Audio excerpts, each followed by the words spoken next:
We'll wait a few minutes for folks to get in here and then get started probably a minute or two after.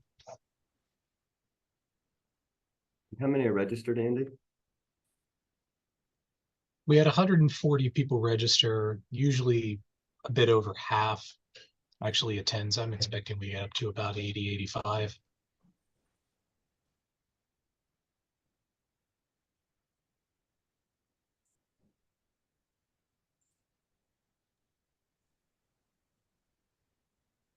And that's pretty on track with what we normally get.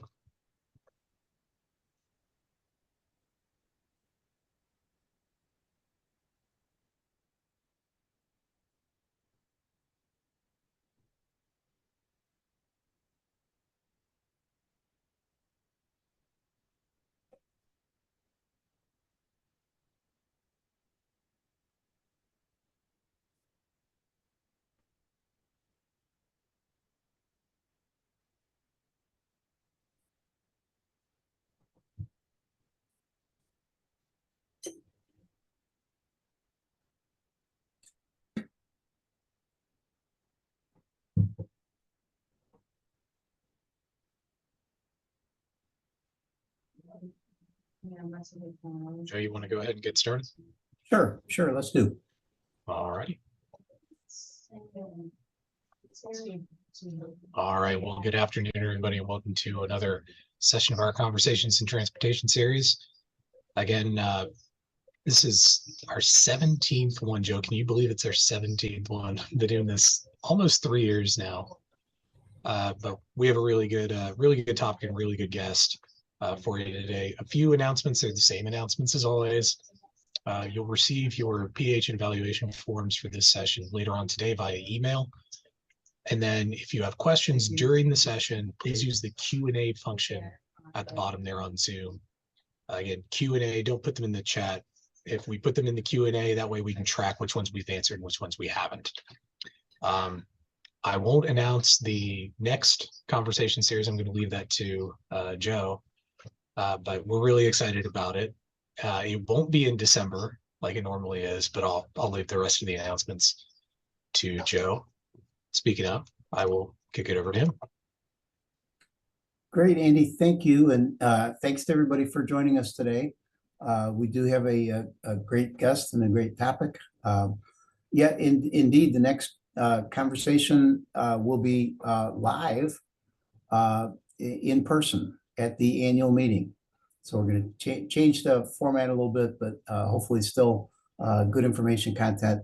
So at the annual meeting, Thursday, November 9th, hopefully you've registered in the morning. Andy and I will lead a session on alternative intersections and interchanges.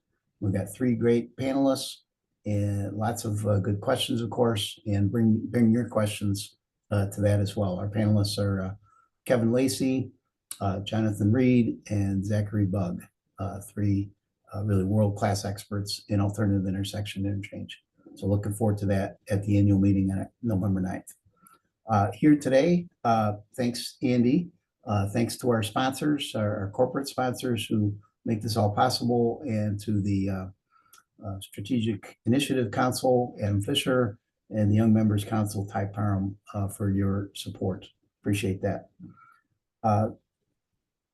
Don't hesitate to put in your questions into the Q&A, and we'll get those addressed toward the end of the hour here today. Today our topic is bus rapid transit, which for the rest of the hour we're going to call it BRT, and our guest is Mark Huffer. Mark is project director and national BRT practice leader for HNTB Corporation, based here in Raleigh. He's worked on BRT projects all over the country and is the project manager for Go Raleigh's Wake BRT system design and final design for the new Byrne Avenue BRT.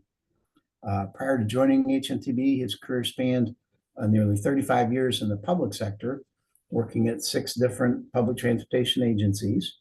He was general manager and CEO of the Kansas City Area Transportation Authority, where he introduced 2 successful BRT projects, and previously served as chief operations planning officer for the St. Louis Metro, where he's responsible for light rail startup planning and bus network integration.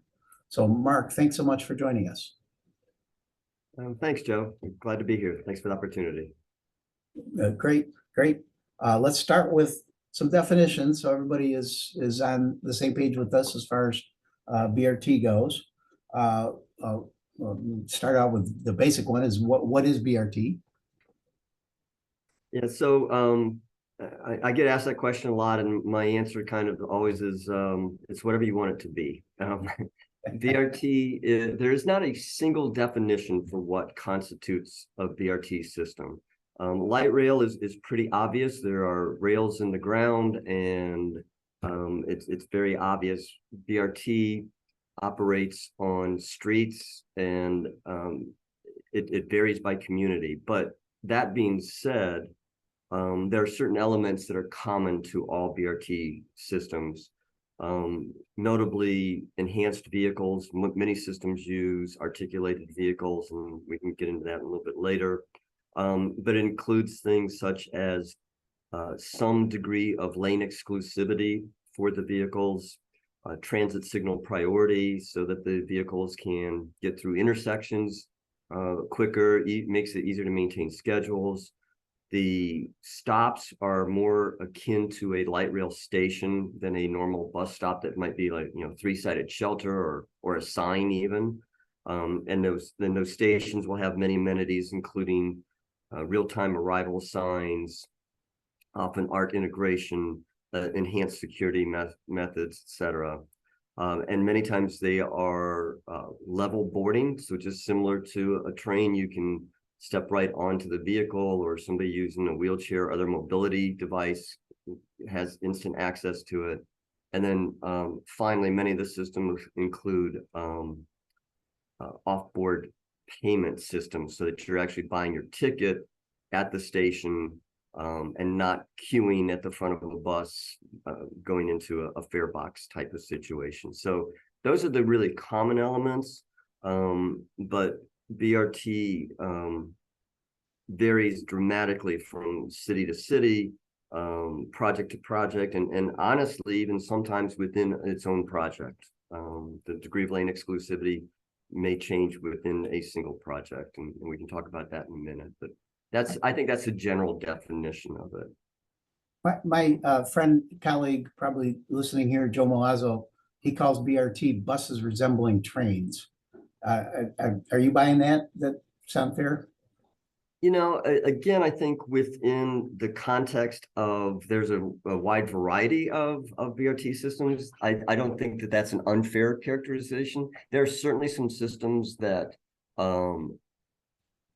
resemble trains more than others do, but the high end, what I would call a high end BRT, yes, you have some of the same characteristics and some of the same economic development benefits.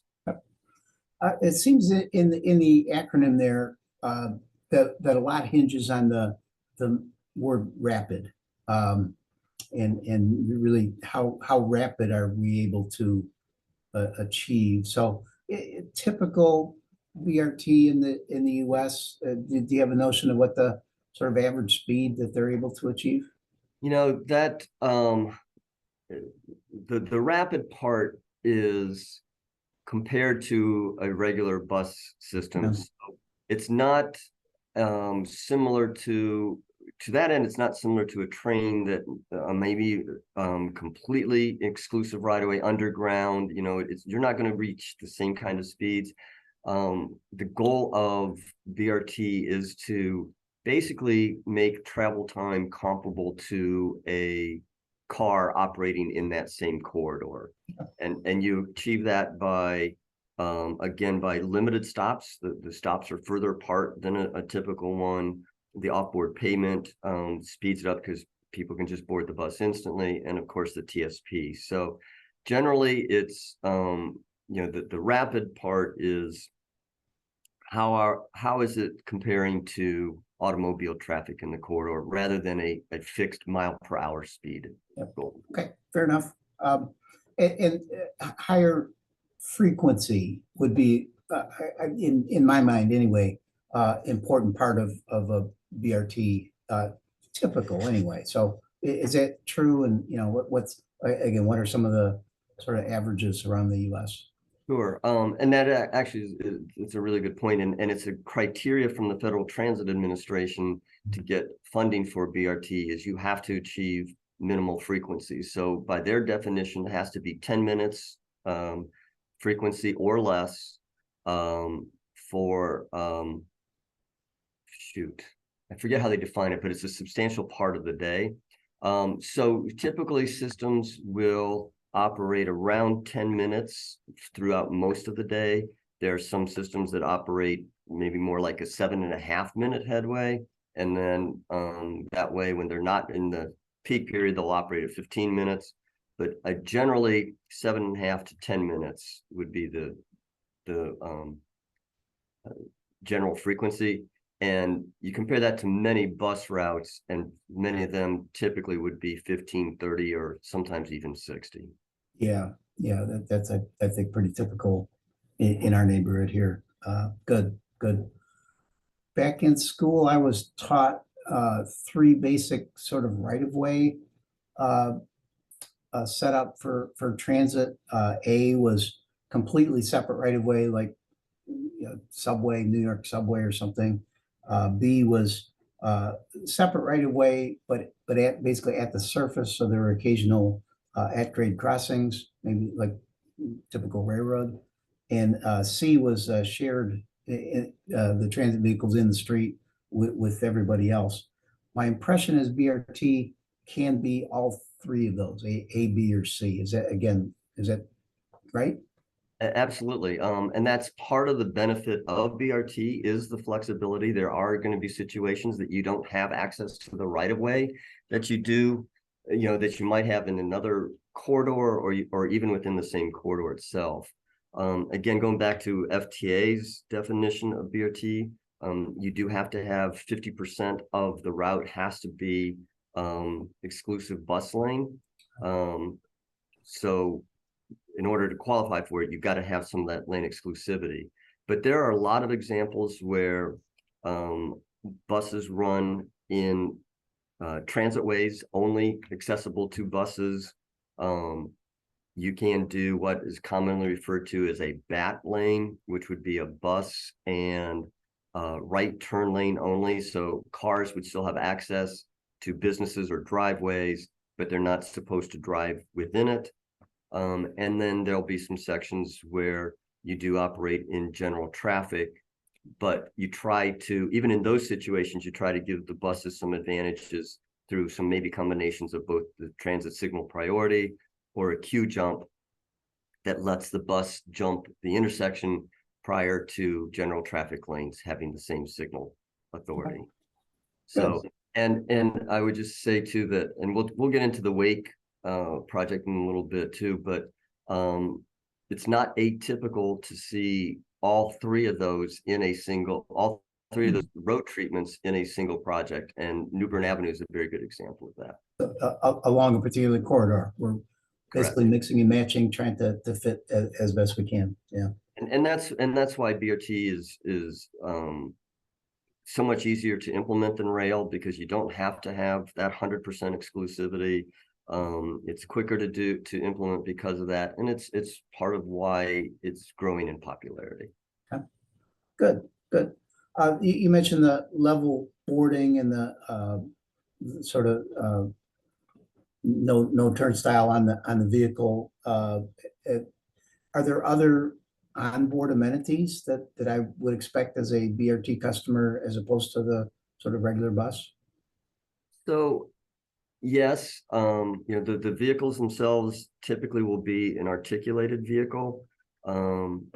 So there's more room interior. A lot of them will include bike storage on the inside of the bus as opposed to bike racks on the front, as you see on most of the buses. Again, that expedites boarding and alighting for passengers that are using bicycles. You'll tend to find that most of those vehicles will have Wi-Fi, USB ports, charging ports, those kind of things. with additional amenities on the station itself. One thing I would say though is, as BRT systems are implemented, it has a tendency to float all boats. And as you start to see some of the amenities you see on a BRT line, other portions of the transit operation say elevate to try to emulate that as much as possible as well. So I guess who can be against that if we have the money in particular. So if it helps other parts of the service, fantastic. Yeah, yeah.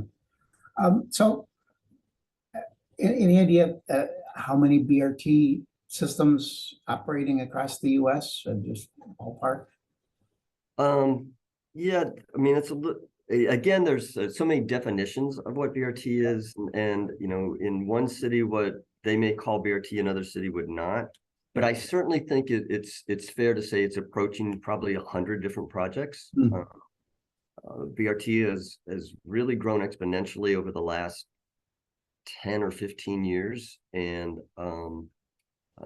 it's just a pretty common application for transit enhancements at this point.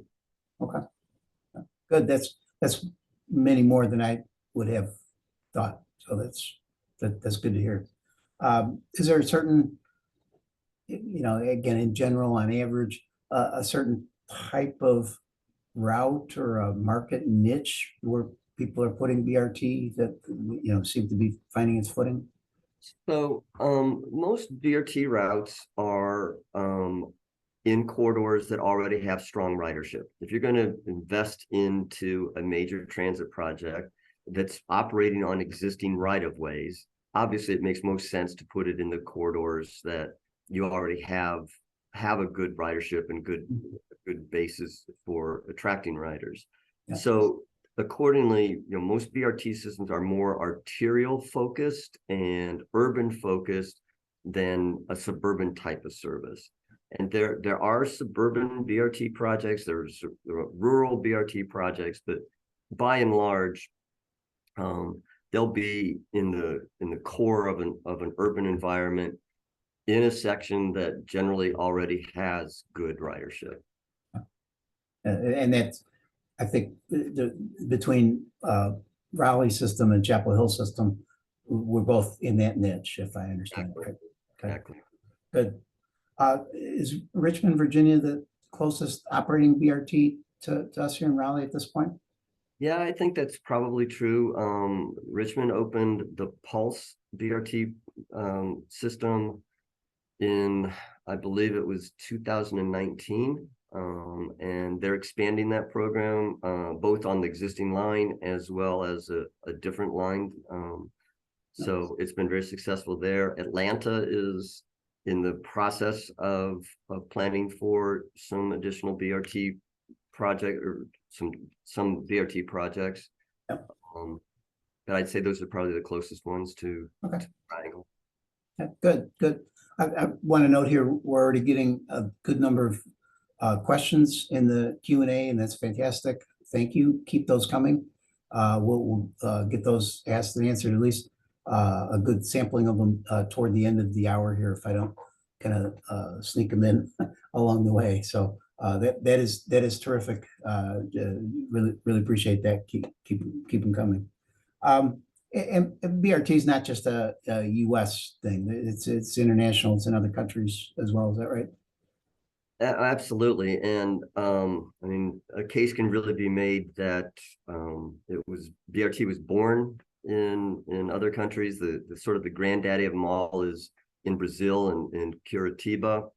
It opened in 1991, I believe, and it carries something like around 500,000 passengers a day. So I mean, but it's very big in South America, Asia.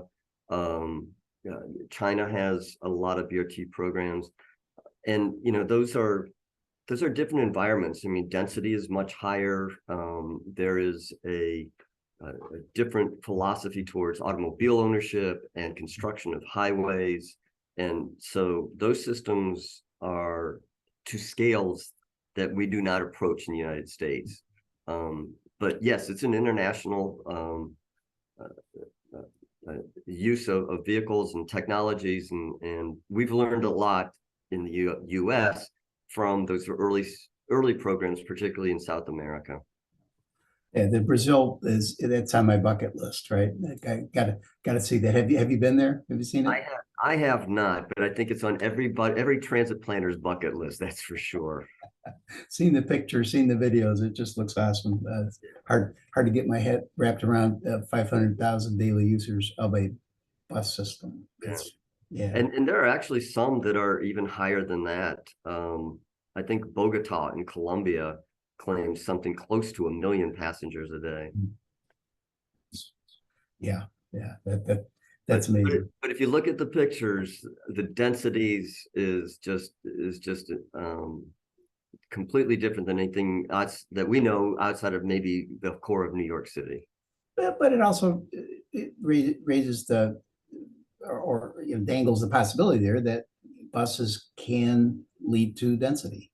Absolutely. Such thing is possible. Yeah, which I don't know if that's kind of a commonly held perception out there. So, yeah, good.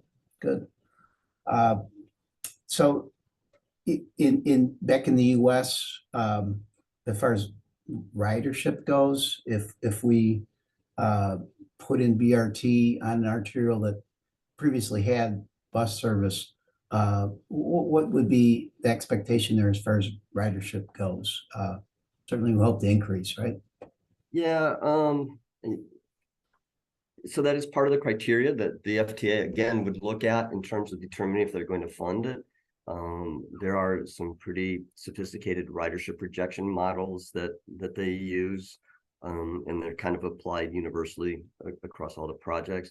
But I would say just generally what you would expect is somewhere between a 50 and 100% increase in ridership, going from and again, that's already going from a corridor that should have good ridership in it. So, if you have the opportunity to double the ridership, then that makes the investment very much worthwhile. Right. My guess would be around here, Chapel Hill BRT already has strong ridership on that bus route, and probably New Bern Avenue in Raleigh, decent, but that the other three spokes of the Raleigh BRT with pretty small ridership. That's just off the top here. What I'd be looking at. So there are 4 BRT corridors planned in Raleigh, and we can get into that a little bit if you want. But they are all 4 of those corridors are their top 4 or 5 routes currently. So okay. They're in strong ridership corridors. The one that is probably the least understood right now might be the western one to Cary, because there's not a single line that operates from NC State or downtown NC State to Cary. So there's not something to draw from real world experience, but anticipated that would still be a strong ridership corridor.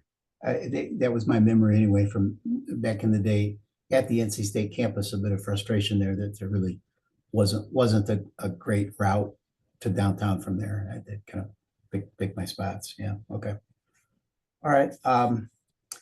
My impression of transit ridership in recent years in the U.S. was a big crash with COVID, and then gradual kind of coming out of that and gradual recovery in the 3 years or so since COVID eased, but not back up to pre-COVID levels yet. Is that a fair assessment of the pattern? Yeah, it is. It's a phenomenon that is hit the entire industry all across the country. COVID literally shut down everything other than, transit operated throughout COVID because it was obviously an essential service, and it was getting people to essential services that worked in hospitals and schools or daycare, et cetera. So it continued to operate. The other element of that is the work from home trend that has happened. And anybody that's dealing in real estate at all knows that downtown office vacancies are higher, and even within some of the return to work programs, it's more of a hybrid. So a lot of people are working from home on Mondays and Fridays and come into the office Tuesdays, Wednesdays, and Thursdays.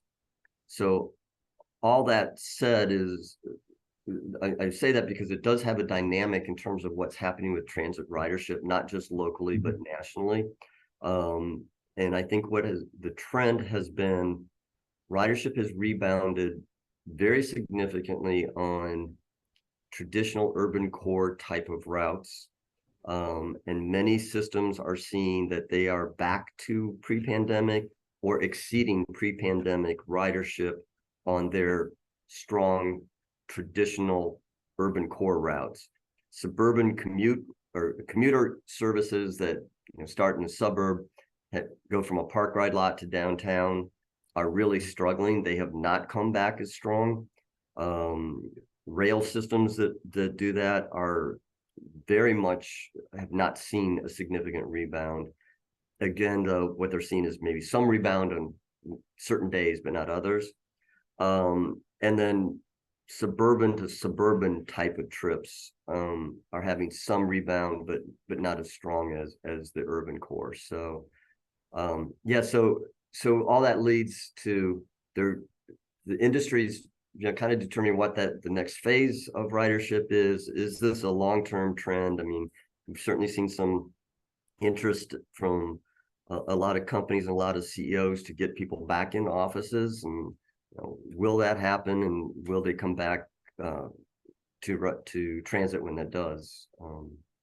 I think the industry's still working through all that. And I suppose embedded there is an expectation or hope that in Raleigh and in Chapel Hill, that opening BRT will help spark that not only resurgence, but to get to a higher level of ridership. Yeah, and I mentioned earlier that a BRT system might get you 50% to 100% increase, and maybe sometimes a little bit more. The hope is that is, to a very large degree, new riders, not just people that were riding before that might be riding more frequently. It's how do we attract people that weren't using transit to use transit? And one of the keys of that is that fast, frequent, reliable service, giving them an environment when they're standing that they're comfortable, they feel safe. That's how you attract people that have not used transit. Give them an incentive, give them a time savings, give them a safe environment, and you'll get people to use it. Yep. What do the survey data or the social media responses say among BRT riders of Richmond or the systems that are out there operating? Are BRT riders happy with the service they're getting? Yeah, that's funny. In your introduction, you mentioned that I had worked as the general manager in Kansas City and implemented a couple of BRT routes there. And so we obviously did market research and did our surveys there. And why I said earlier that it leads to raising all ships when you implement BRT is because people like it. And then people, residents in other corridors say, we want it in our corridor, we want it in our neighborhood, bring us more BRT options. So it's just that the option or the ability to have frequent service and have a comfortable environment. Yeah, people like that, and they want more. Yep. Good. And that's one of the things you'll see about BRT versus rail. There are a number of cities that have light rail, but there have not been a lot of new projects. They've been in cities that already had it and extended it or something like that. But there's not a lot of cities that have never had rail that are building rail over the last 10 or 20 years because it's so expensive. My opinion, I think Austin may be the last city that builds brand new rail for a long time. but rail projects tend to be like once in a generation. You get a rail line in your community every 20 years or 25 years. BRT tends to be just like what we're doing here in Raleigh, an entire program. You don't build one BRT line and then wait 20 years. Many places are building them concurrently or one after another, so that they're building a network of rapid transit services rather than a linear project that takes 10, 15, 20 years to do. Excellent point, Mark. The idea that it's a network or a system, and that people will, once they see the one is working, they'll demand it for other places. Wow. Okay. Good deal. Fares. I'm sorry, Joe. I'm sorry. I was just saying, and that's why when you asked how many there were, and I said 100, you were surprised. Yeah. It's not necessarily there's 100 cities that have BRT, but there's multiple cities that have 2 or 3 or 4 different lines. Right. Yeah. Okay. Yeah. That's good. And the definition is difficult then when you start to do that. But it leads into the question of branding. Let me get to fares first, and then to that one. As a rider, do I pay more for BRT than I do for regular bus? No, generally not. Generally, it's the same fare as the base fare. Some communities, if they have a fare differential for like a local service and express, they might charge the BRT at the express rate. But generally, it's the same. It's the same fare. Good. And then as far as branding goes, is the tendency to want to really, separately brand that BRT service and really tout that, advertise that, or is that just another bus line, but it's a better one? No, and in fact, again, that's another one of the FTA requirements, is that they be specifically branded as BRT. So they have names that do not even relate to the transit agency. In some cases, they use the transit agency's name and use some derivative of it for the line. It's a little bit all over. One of my favorites is in Aspen, Colorado. It's the Roaring Fork Transit Agency, or RAFTA, and they named their BRT Velociraptor, and the whole thing has a dinosaur theme on it, so including dinosaur eggs at the station. So as public art. So yes, they're generally branded separately. Some of them are very whimsical, and it establishes it as a sort of more of a premier service, if you will. My 6-year-old grandson would be a customer for life. That would be exactly in his demographic for sure. Good. Let's talk a little bit about the Raleigh and Chapel Hill systems, and make sure we kind of get devote some time to those. And you've already described a bit the Raleigh system, but it basically for the current proposal anyway, 4 lines radiating out from downtown, north, south, east, and west, right? Correct. Okay. Yes. So in 2016, voters in Wake County passed the Wake Transit Plan, which is a 0.5-cent sales tax. And a part of that plan was this BRT network, exactly as you described it, 4 BRT routes, totaling about 20 miles, radiating out from downtown. New Bern Avenue is the east-west route, obviously. That one is farthest along, and in fact, it's about to be released for construction bids very soon, which would put us into construction starting next year.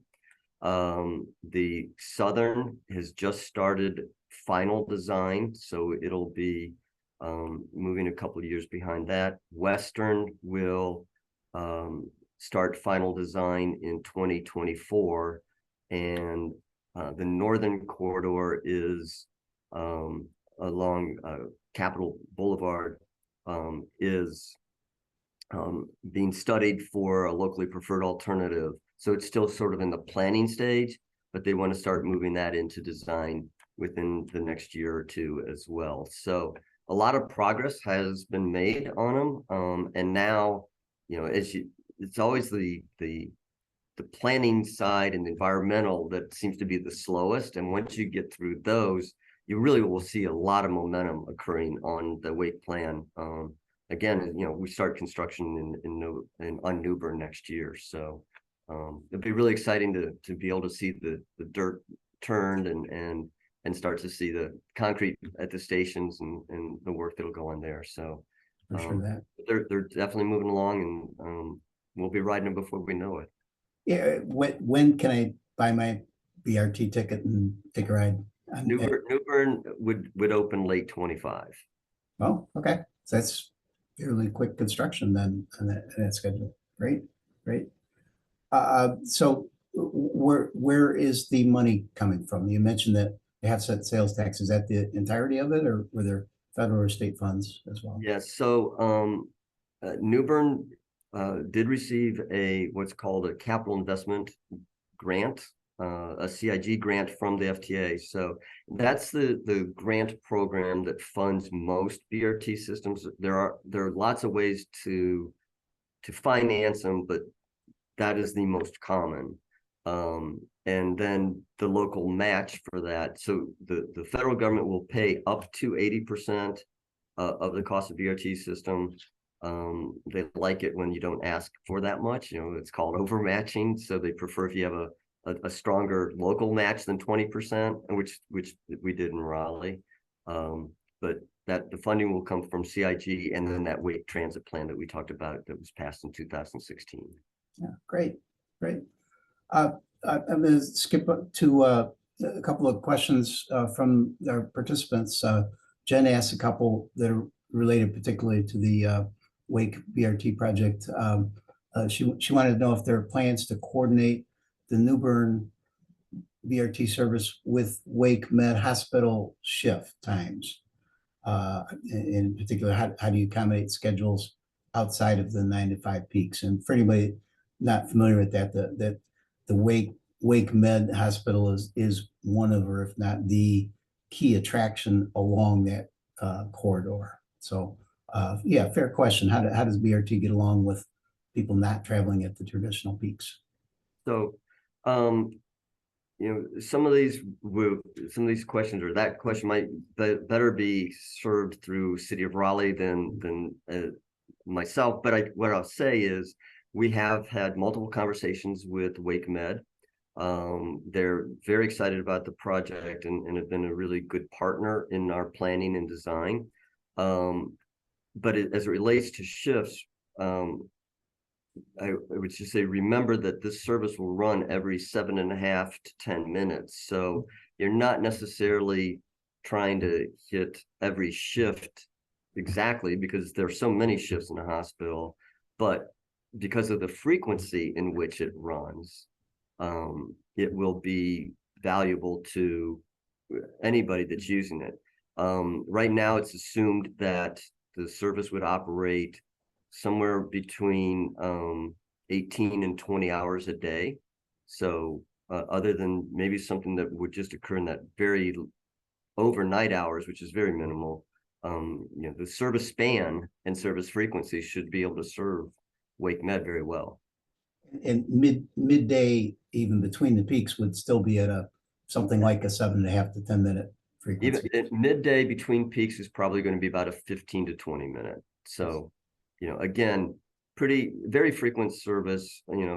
Transit studies have always shown that once you hit about 15-minute service, people don't feel that they have to have a schedule. They're willing to just go stand, and hope that they didn't just miss one. But 15 minutes is sort of that period where people feel very comfortable just going and catching a vehicle. Yeah. Great.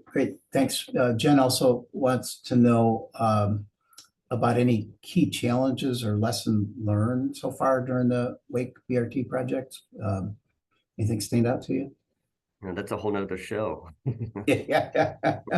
Well, tune in next week, right? Right. You know, there's always challenges and lessons learned. If you don't learn lessons, then you haven't been paying attention, right? Um, I think this has gone very smooth. Probably some of the challenges has been um, just making sure that we get everything advanced in a timely manner. There's a lot of coordination that has to go on. So we've had to coordinate with not just the city of Raleigh, but I mean, New Bern is only within the city of Raleigh, but the whole program extends to Cary and Garner and other communities. So we need to coordinate with the communities. It operates within an NCDOT right away. So they've been a valuable partner and required coordination. So just timing that and understanding how long it takes to move through different governing bodies and decision makers, probably that was probably where we underestimated the coordination needs, and have obviously a much better understanding as we go forward on the other corridors.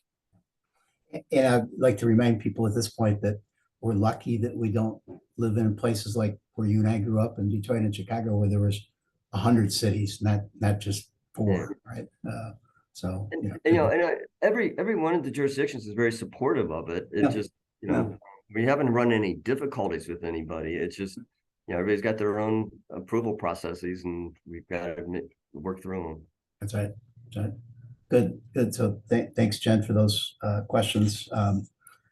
Let me get on cost. The sort of elephant in the room there is, do you have a sort of ballpark for the New Bern Avenue line construction cost per mile or something? New Bern total project cost, including vehicles, is about $97 million.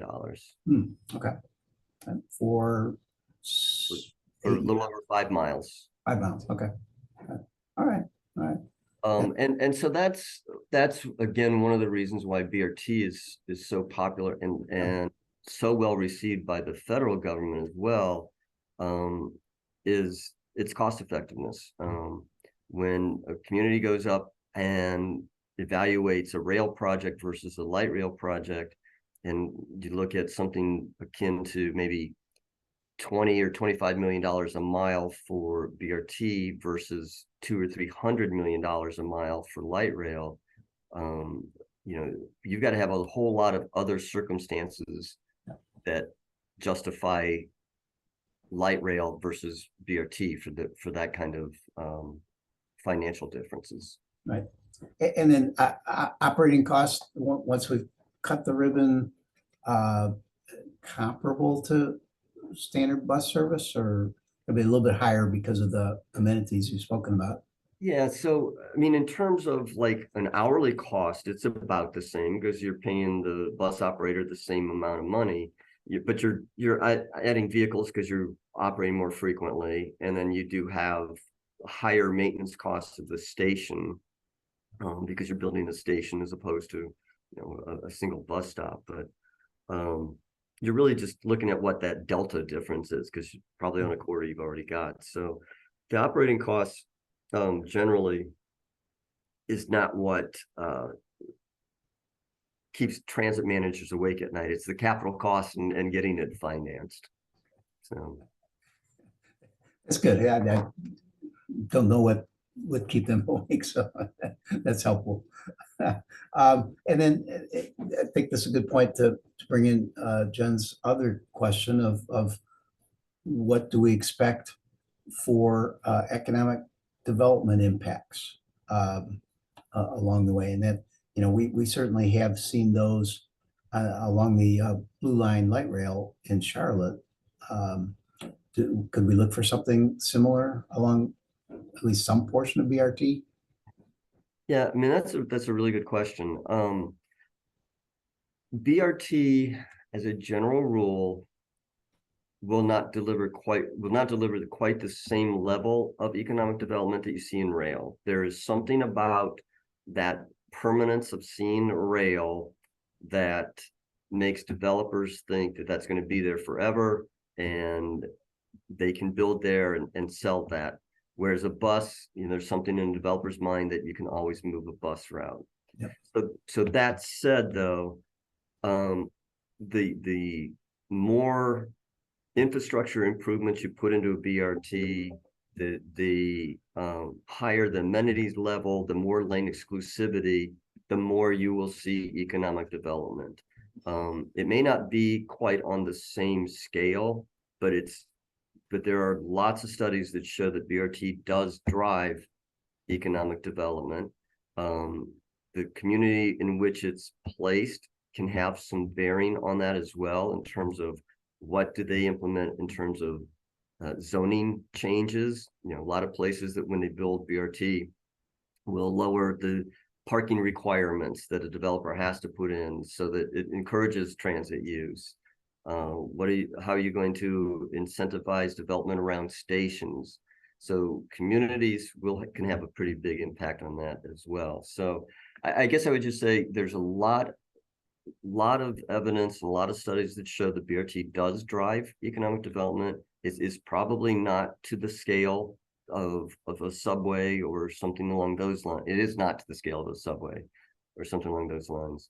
But it can be significant to that community, and the city or county itself can help that if that's their goal through various programs that they would implement. And from my point of view as a consumer, as somebody looking for a place to live in Raleigh, that maybe I'll notice that along Newbern Avenue or one of the other corridors here will be a transit amenity that I can use day to day. I can count on it, and really I can get rid of one of my cars. That kind of thought process. Yep. When I was in Kansas City, I used to say our BRT system was called Max, and I used to say none of the apartments ever advertised that they were along the Route 56 bus line, but as soon as we built BRT, they all advertised that they were along the Max bus line, and it was just that kind of mindset that becomes a much more viable alternative and attraction, and they used it as a tool to attract people into their residences. Yeah, that's the point that I was getting at there. Good to hear. Pierre asked what I think is a really excellent question. He says usually where BRT would benefit from dedicated lanes is where there's higher levels of non-transit congestion, like Western Boulevard, for instance. So how do you find that balance between those competing demands? You're put it probably pretty big investment for some type of BRT in a corridor like that that's already congested, but you're not doing anything for the autos there. I'm not sure I understand the question, Joe. I'm sorry. Yeah, I think what he's getting at there is balancing the different needs in a corridor like that. That's it's already congested, and we're coming in with BRT of some sort, but maybe making the auto congestion worse, or at least not doing anything to help it. Got it. Yeah. So yeah, absolutely. I mean, that is one of the things that has to be accounted for in the planning process. If you are taking an existing lane and making it bus only, you are obviously reducing the capacity on that road for general traffic lanes. And then you start to model, where do they go? Do they go to parallel roads? Do they go into adjacent neighborhoods? I mean, that's always a consideration that you got to look at. I'll say, like in New Bern, we're going to use exclusive lanes in the median. So what is currently just the middle of the road, which is basically drainage area. So they're not travel lanes. So we'll get exclusive lanes for that without impacting the general traffic lanes. So but yes, that's always a trade-off when you look at this is there, by giving exclusive lanes, are you impacting general traffic? And if so, is that acceptable to, the road owner, which is usually a county or a state DOT, and is it acceptable to the neighborhood? And is there alternatives for them to move over to and divert to? Acceptable to the taxpayers who ultimately will unelect the politicians, and yeah, good, good. Let's see. What are some of the common mistakes you've seen that cities make when attempting to implement BRT? And in the flip side, common elements of a thriving BRT network.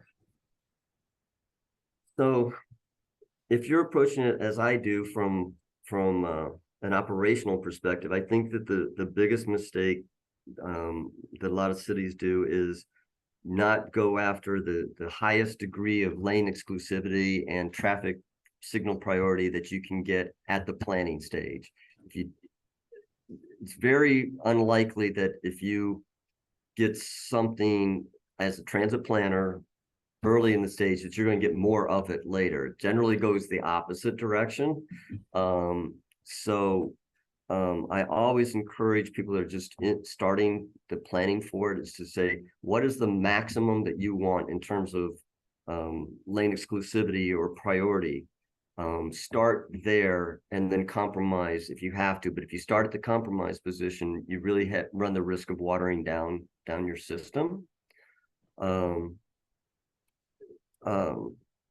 then I guess the opposite of that would be, where I seen them, what was the second part of the question, I guess? If there's an element that you would identify that really makes them thrive, that is the sort of key to success.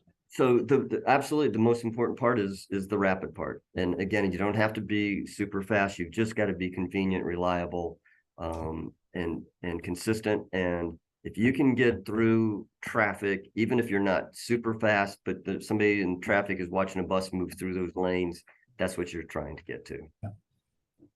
Great. Rob asked, do the majority of BRT systems use unique transit heads similar to light rail, blue and white, or do they use traditional red, yellow, green heads? So typically there would be a transit signal head with the horizontal and vertical bars, and especially if you were in transit only lanes or a transit way, like we will be on New Bern Avenue, we will have transit signal lanes or transit signal heads for those intersections. It just also, especially if you're doing a queue jump as well, so that so general traffic does not get that confused with a green and yellow light. Great. I want to note here in the Q&A, there's a comment by an anonymous attendee that was taking a little bit of issue with your statement about building new rail systems earlier, pointing out Dallas building passenger rail, and Los Angeles just announced a new line to LAX. So you two go at it there. But no, what I meant to say, maybe I didn't. I said I don't think you'll see it in cities that don't have rail. You'll see extensions of rail projects, but a city does not have rail. There's not going to be a lot of new rail projects. Very good, good. Tate asked really, I think, spot on question for our area here in Wake County. Could BRT corridors take advantage of ridership opportunities between the college campuses, such as NC State offering some kind of a deal to get students on the BRT to go to off-campus housing out toward Cary, for instance? Yeah, so I think one of the things that you're going to see is, these are the initial lines. And I think you're going to continue to see, there's already discussion at Campo, at the MPO level, in terms of extending these lines, providing some additional connectivity between the three major cities. There's a lot of discussion right now on terms of commuter rail, and if that is going to move forward or not, that's a whole different program. But if something would happen to the commuter rail would not move forward, BRT connecting these communities becomes another alternative to give some serious consideration to. So, I think in the Triangle, we're just really starting to we're starting to get really very serious in terms of transit planning and programming. It's funded well. All three counties have a transit fund that they have passed, which is not always the case in every community, is to have that kind of funding in place. And so I think you're just going to see a significant growth in transit options over the next 10, 15, 20 years. Great. Got 5 more minutes here, maybe one more question from our participants. Let me ask Ron's question. Ron's one of our stalwarts. Thanks, Ron. For an organization that desires to hire a person to work on a BRT project, what skills or experiences would they be looking for? In other words, how can a person prepare to work on BRT? So there's lots of ways to go about it, and depends on what you want to do. Certainly, if you're into the design and planning of it, an engineering degree or a planning degree it is applicable and probably kind of a requisite. My background, I came from the operations side of it initially. And so, I got into BRT planning because I was implementing it as an operator. And for that, a lot of people will go work at a transit agency itself or a city government versus an engineering or planning firm. So there's a lot of ways to get into it. It kind of depends. You said that they want to work on it. Do you want to work on the design and planning of it, or you want to work on the operations of it? And those might be two different answers. Good. Yeah, I always hope we have students and younger members as participants here, and I always try to get that question in. So thanks, Ron. Let me sneak in one more from another of our stalwarts. Ed Johnson asked what I think is a really good question. In the Raleigh BRT system, will any of the corridors accommodate bus vehicles operating in mixed mode, such as regular bus service off the corridor? So in other words, can a route join BRT for a bit and then depart from the BRT route, or does the bus pretty much go back and forth on the route? So New Bern, for example, in the downtown area will be a BAT lane. We talked about that earlier. That's bus only and right turns. And then you'll have that middle section will be transit way exclusive for buses only. And then once you get east of 440 out towards New Hope, it'll operate in general purpose lanes. But there's a lot of planning and talk right now in terms specifically for downtown, if other buses besides just the BRT will be able to use those BAT lanes. And probably the short answer is you might want to allow some ability to do that, because you don't necessarily need to block that lane for every 10 minutes, or once every 10 minutes. You just can't overflow it with vehicles so that you adversely impact the operating speeds of the BRT. Yeah, I see. Got to find that balance there, but word help. Yeah, good. We got lots more questions coming in, and we're not going to have time to get those answered. So folks that are interested, I think can find Mark at HNTB by a couple of different ways, and hope you don't mind, Mark. You might have some questions coming your way, but we really hit a good nerve here and got lots of great questions that we're not going to have time for. Any last thoughts for us, Mark? Anything that you really want to leave us with, one last point or something I should have asked and I didn't? No, I guess I would just finish by saying, BRT is, I think we mentioned earlier, growing exponentially.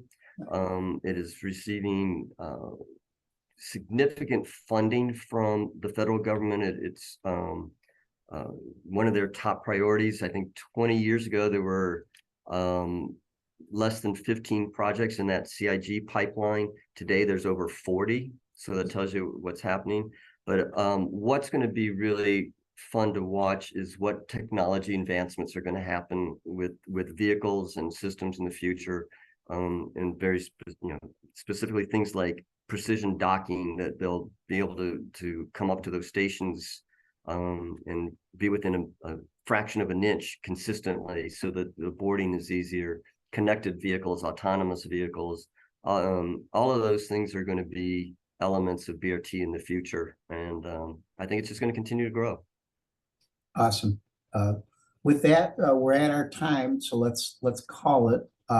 Mark, thanks so much. This again, like some of our other conversations, I think we could go another couple hours and just getting to it here, but we really appreciate it. And